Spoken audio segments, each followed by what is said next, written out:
A San Antonio man will spend the rest of his life in prison for killing a Good Samaritan. Leopoldo Mora was convicted of shooting and killing Kenneth Salazar while he was helping a stranger fix his vehicle in June 2021 outside a Westside motel. A Bexar County jury only took about an hour Wednesday to convict Mora of murder. The same jury took 4 hours to decide Mora's prison sentence yesterday. Mora is 37 years old now, and he'll be eligible for parole in 30 years.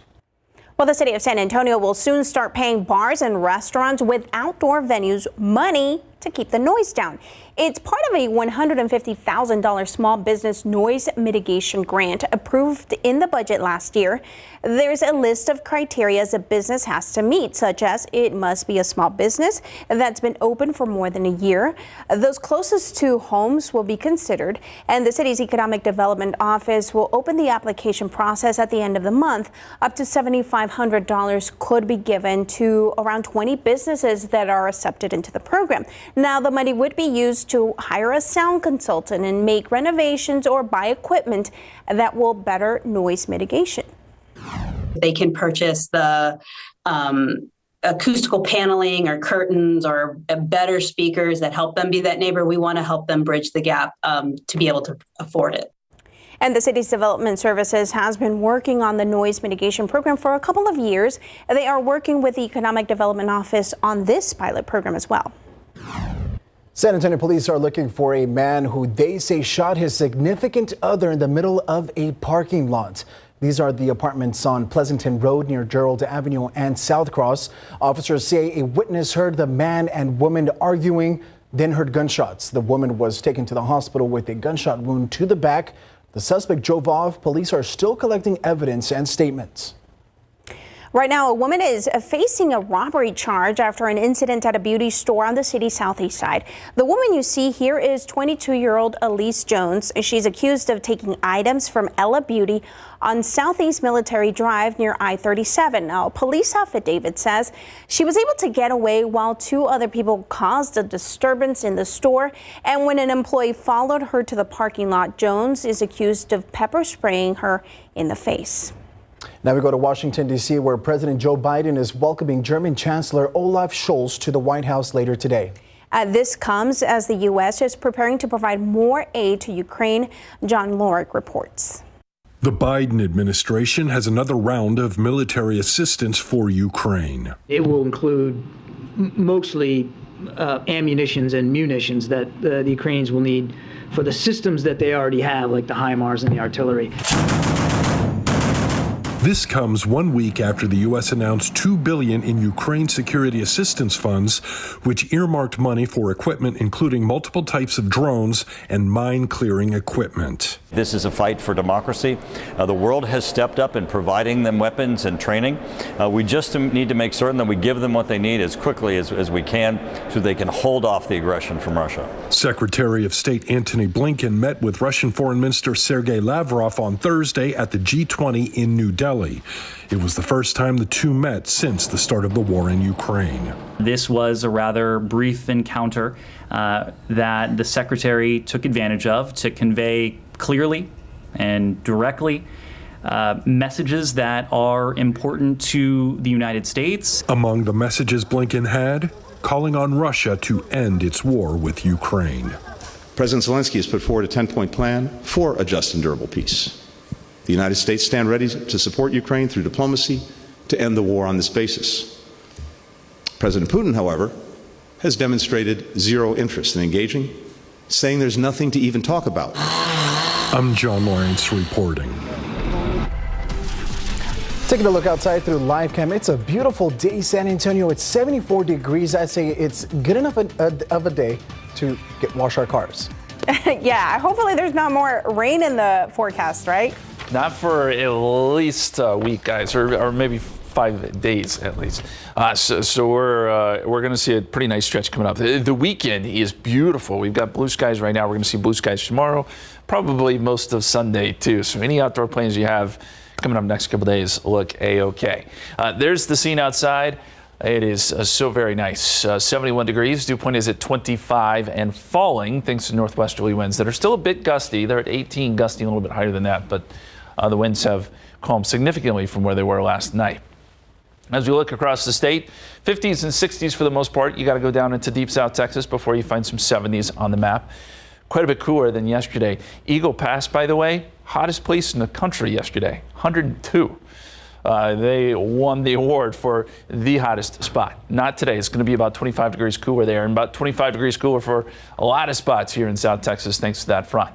Winds, as I said, still there, gusting to 30 miles per hour or so. These winds will continue to diminish as we head into tonight, and temperatures will make their way up to around 77 this afternoon. Guys. All right, well, coming up, we're going to take a look at how much opioid prescriptions have dropped over the past few years and the reason why. Plus, what one program at Somerset ISD is doing to help teach students different skills for the real world.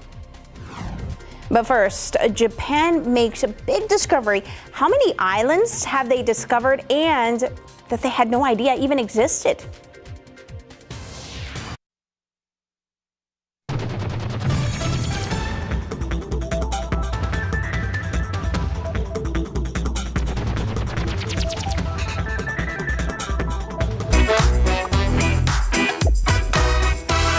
Hello everyone, this is your daily news briefing from Cheddar News.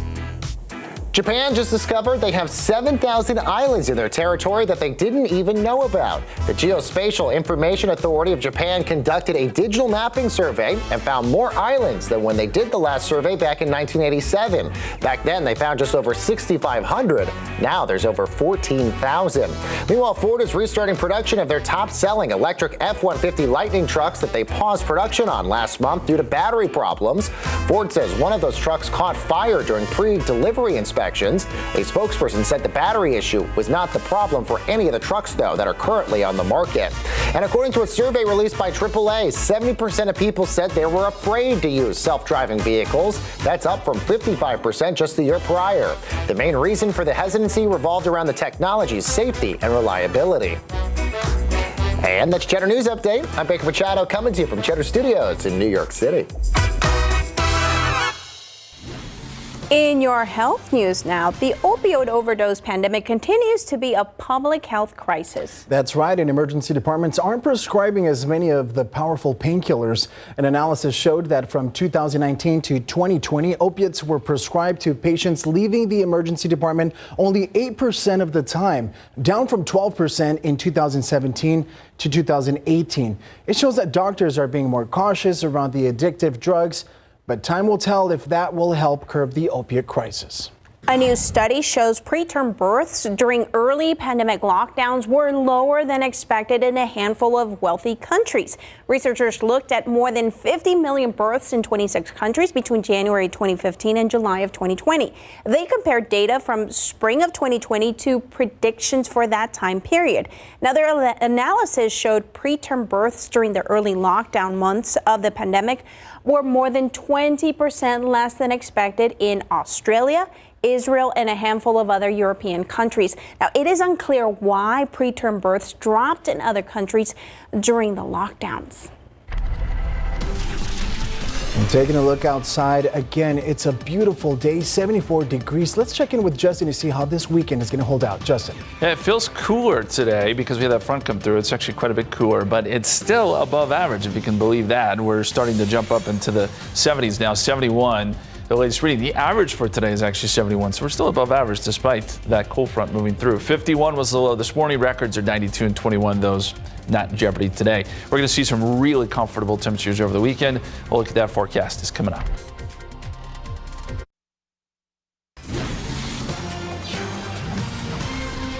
Well, we know Somerset ISD is teaching kids different skills that are usable and practical for job opportunities in the real world. Yeah, Tiffany Huertas takes us to the Bulldog Cafe with a look at what the students are learning and what's cooking. From coffee to pastries, these Somerset ISD students are busy preparing something special at the Bulldog Cafe. I do tacos and I make the salsa. 8th grade student Adrina Valdez is part of the life skills class at Somerset Junior High School. I cook at school and that it's fun to do.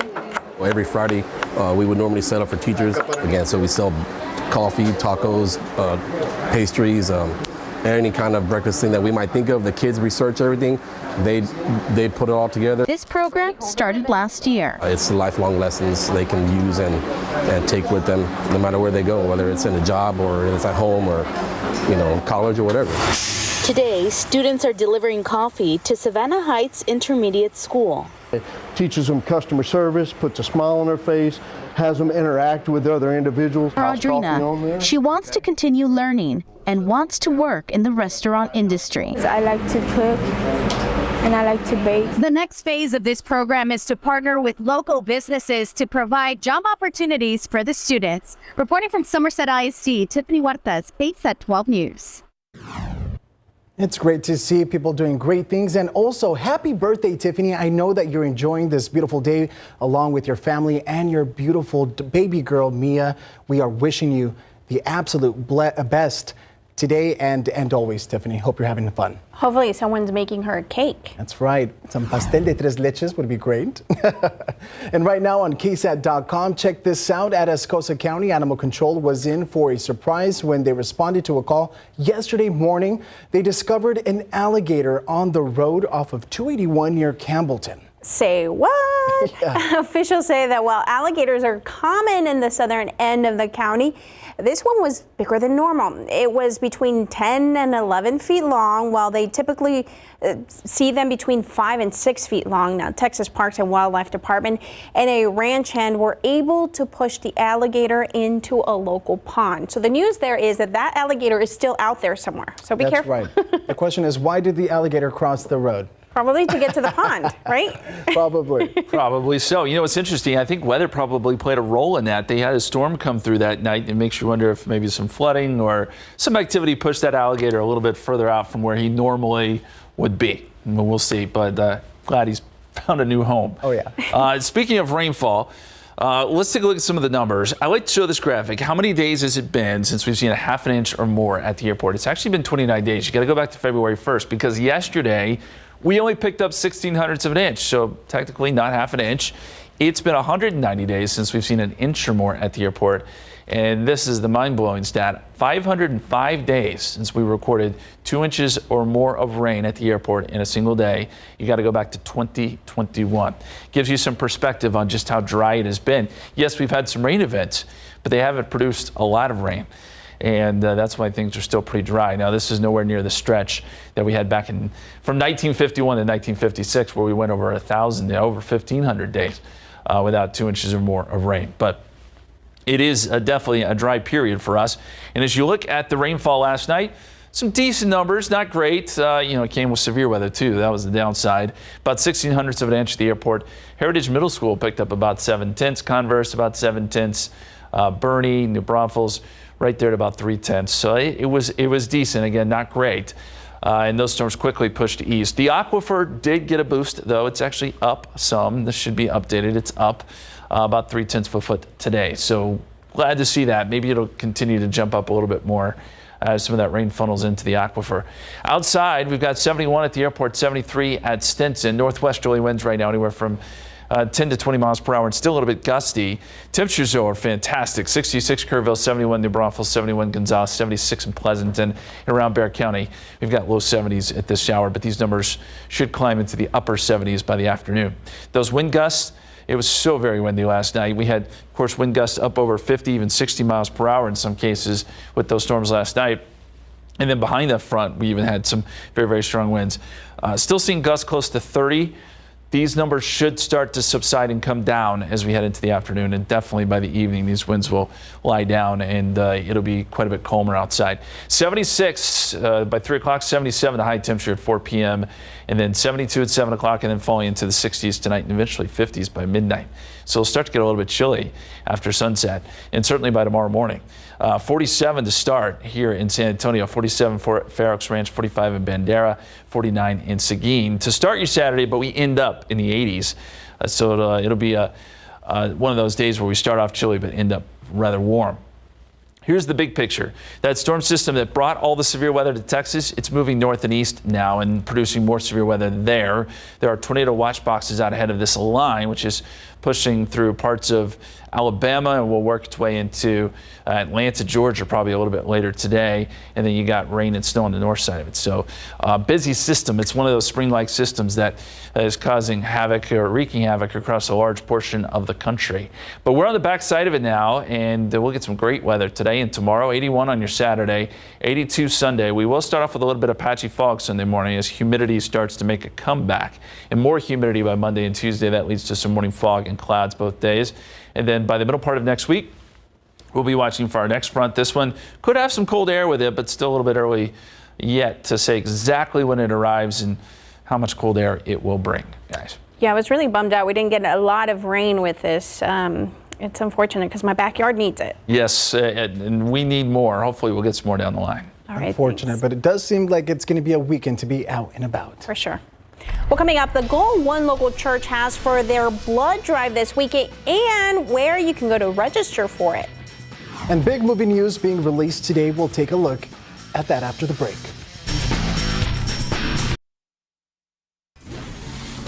All right, loads of movie news today, from a star-studded scarefest to an oceanic adventure down under. Nice. Here's David Daniel with the Hollywood Minute. Oh my God. Is anybody else seeing this? Yeah, I'm seeing it. Be careful. Death lurks around every corner. Disney has released the first teaser trailer for Haunted Mansion, its latest stab at a movie based on its classic theme park attraction. Prepare to be scared when it hits theaters July 28th. You made me something once, Doc. You can do it again.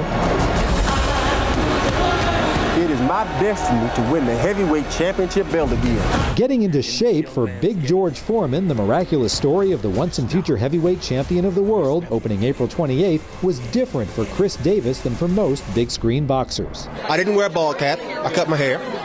I did gain weight, and I gained all the weight myself. Ate 7,000 calories a day to gain the weight.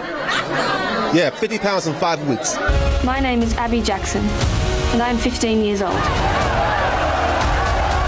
I've been studying this space since I was 8. The whole reef will be gone. We'll see about that. Blueback is about protecting the environment and family relationships. Mia Wasikowska, Radha Mitchell, Eric Bana, and Ilsa Fogg star in the Australian drama based on the Tim Winton novel. Blueback is in theaters now. In Hollywood, I'm David Daniel. Those look good. Well, spring break is right around the corner, and today SeaWorld and Aquatica will be opening up for 17 straight days of fun. From March 3rd until March 19th, SeaWorld will be open for longer hours to give parkgoers the full spring break experience. Now, for more information on the rides and the events they are offering during spring break, head to SeaWorld.com. And happening today through March 5th, San Antonio Pets Alive is hosting an adoption special for all dogs and puppies from any of the San Antonio Pets Alive locations for just $25. For more information, you can visit their website at sanantoniopetsalive.org. And happening this weekend, the Texas Health and Human Services Commission is hosting a job fair. They are looking to fill many positions, including those in healthcare, cash assistance services, and SNAP benefits help. The job fair will be tomorrow from 10 in the morning until 2 in the afternoon. It will be held at their office located on Ada Street. That's 1101 Ada Street. Interviews will be conducted on site. To learn more about the jobs and to apply before the job fair, head to hhs.texas.gov. And on Sunday, the World Mission Society, Church of God, and the South Texas Blood and Tissue Center are partnering up for a blood drive. Now, the blood drive will go from 9 in the morning until 5 in the evening at the church, which is located on Stall Road. The drive is open to the public, and their goal is to get at least 200 donations. You can register right now by going to southtexasblood.org. Now, taking a look, we are going to be visiting a lot of information and visiting with our friends at SA Live. Like, Fiona, what's going on out there? And we've got a lot on the show too today. Yes. Starting with a comedian magician. Eric Eaton, our Masters of Illusion. You may have seen him there, and you have a trick for us. Yes, I'm coming to San Antonio. They told me I should bring some money because there's a lot to do here. So I brought 1, 2, 3, 4, and 5 $1 bills. But it turns out that wasn't enough. So what I had to do is I had to take it and go 1, 2, and 3. Magic doesn't always work, but just like that, we actually have 1, 2, 3. Oh, thank you. 4, I'll take that. Can you turn my ceiling I know, wait, do I have any cash? bills. I kind of like that. All right, something equally amazing in magic, the magic of Disney and the Disney Animation Immersive Experience. We're going to show you that. This It looks includes all your very favorites. By the way, speaking of Disney, you can catch The Mandalorian on Disney Plus, and we have some amazing sweets here from Addie Bear Sweets. This is not it, right, Mike? There's more. Oh, yeah, and great tip on how to make some really cute cupcakes. And what do you finish it off with? Some delicious wine. A new wine bar has opened up in the Medical Center, and we are going to be sampling some delicious, even Texas wines as well. This is a fun Friday. We got some wine. Yes, also find out how you can win a $5,000 home makeover from Ashley Furniture. And prize wheel today, big prizes up for grabs. Plus, what's your favorite women-owned business locally? That and a whole lot more coming up on SA Live, so stick around.